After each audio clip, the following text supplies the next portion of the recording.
अजिच video सठे दिलचस्प तो फायदेमंद तिहंद बापत यमन गार षच खेनुक सठे शौक। अस्सलामु अलैकुम वरहमतुल्लाहि वबरकातुहू। उम्मीद छम जे तुह सारी ऐसे बसित सलामत। अल्लाह ताला थयन तुह ते ऐसे पन्निस हिफ्ज़ अमानस मज। यपर किन छु तुह वुछान जे पतलस मज त्रो मे आब गिलास खंड तो अत मज छानन बह गार ओट तो यूता मे जरूरत छ त्यूता ओट निम बह छानन बापत। चूंकि मे परस तुह सतन गार षचन हज रेसिपी शेयर करमज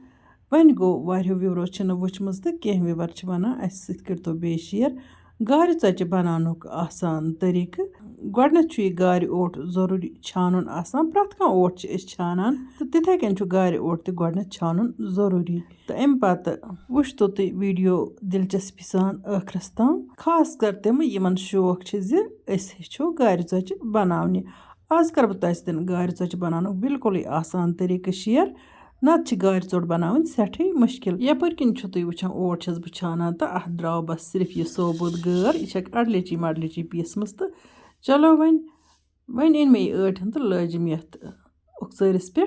तो यह ऐठन करन बह गोडनेथ कुक। उकसरिस मे मीडियम फ्लेम थमज तो अत त्राव बह आब कतरहन कतरहन यीचहन मे अत जरूरत पे तो अत दिम बह खलन खलन इत कन अस हलवह छ बनावान तिथे कन करन बह यह ओट तैयार खलन खलन सत सत रोजस आब कतरहन कतरहन त त्रावन। वन गो आब तुत त्रावन यूत अत मज जजब गछ आब आब छु बनावन। तुह छु वुछान जे मे त्रो अत दय त्रे फिर आब कतरहन तो ओट क्युथ गो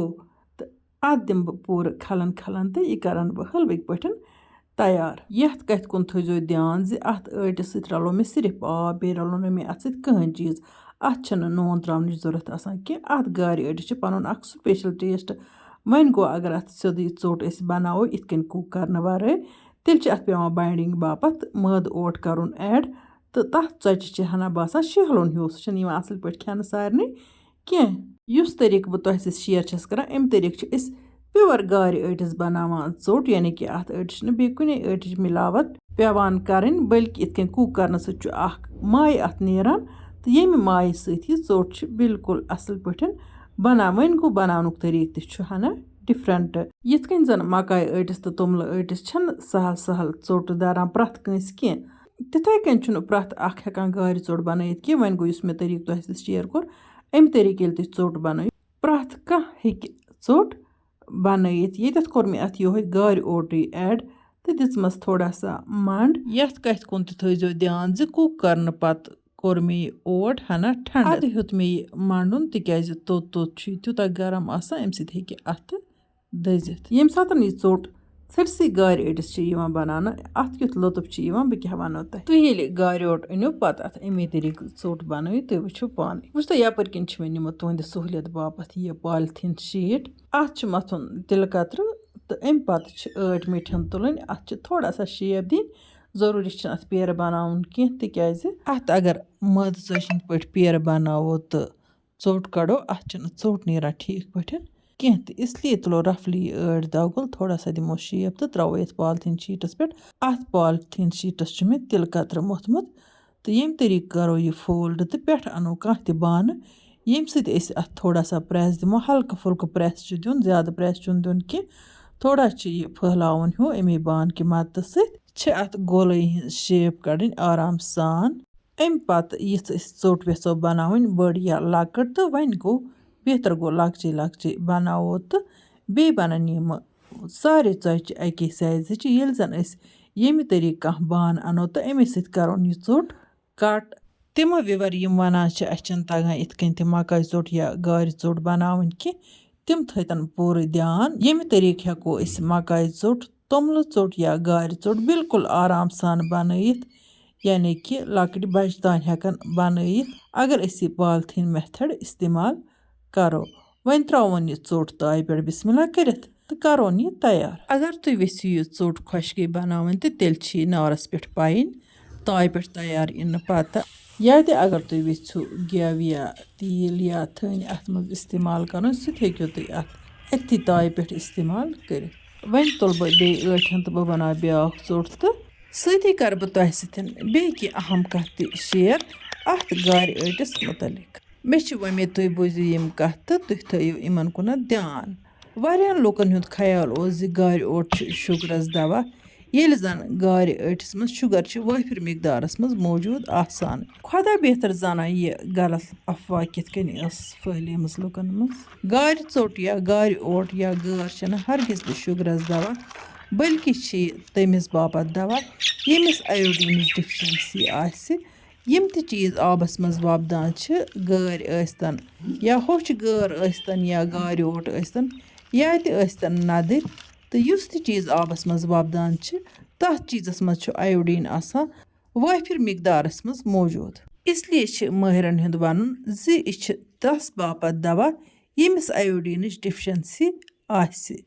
तमिस पज़ि गार चोट या होच गार या गार गोज या नदर जरूर खेन तिक्याज यम त चीज आबस मज वपदान यमन मज आयोडीन आसान काफ़ी मिकदारस मज मौजूद चोट थो मे होपर किन बनत यपर दिमो वन ये षचि फ्यूर तो यह करोन असल पे तैयार अत षचि त्रो न मे गेव या तेल या बटर कहें बल्कि यह बनो मे खाली गार आटिच चोट तो इसलिए ज़रूरी नारचि रेह पे पाइन अम पत त्रावन बह दोयम चोट ताय पे तो यह करोन असल पे तैयार कहो व्यूवरो फरमाइश दिसमज मकाई चोट तहतो कित कन बनावान मान यूट्यूब चैनल तो फेसबुक पेजस पे मकाई षचि हज वीडियो अपलोड करित अगर तुम वेछो तुम हेक्यो सह वुचित वन गो बह कर कोशिश ज इंशाअल्लाह रहमान कर बह तुह सह जल्दी ब्याख वीडियो शेयर तथ वीडियोस मज कर बह तुह सथन मकाई चोट बनानुक आसान से आसान तरीका शेयर यतन कर बह तिमन सारनी विवरण में तह दिल शुक्रिया अदा यम मान वीडियो लाइक करान तो पन्न सतन सत शेयर करान जान जान कमेंट लिखित जायकाज कश्मीरी किचनस लोल बरान अल्लाह ताला बरिन तुह सारनी लोल तुह मान रेसिपी पसंद यिवान तुह ट्राई त करान यम रेसिपी यम बह तुह सतन शेयर करान जान फीडबैक तुह दिवान तो मे दिलस गसान सठे खुशी वन गो तिमन विवरण छस बह रिक्वेस्ट करान यमो न वुनिक ताम सन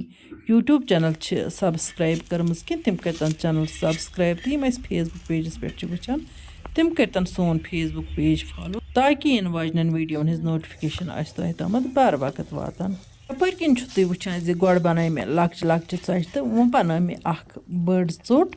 तो यम सात तुम हेचो लकट लकट चोट बनावन पत यी तुह पाने समझ यह बड़ चोट तो कित कन बनावन बिल्कुल आराम सान तुह तगे पाने बनावन बड़ चोट तथ गार अटिस तो अत त्रो मे तेल तो अम पत वुच तो माशाअल्लाह माशाअल्लाह चोट के स्पेशल बने तेल या गेव ये त्रो पे अत तोंगलन पे पानी जरूरत कि वन तुलो गर्मा गर्म नुन चाय सतन गार षचन हुंद लुत्फ मे वोन तुह गोड़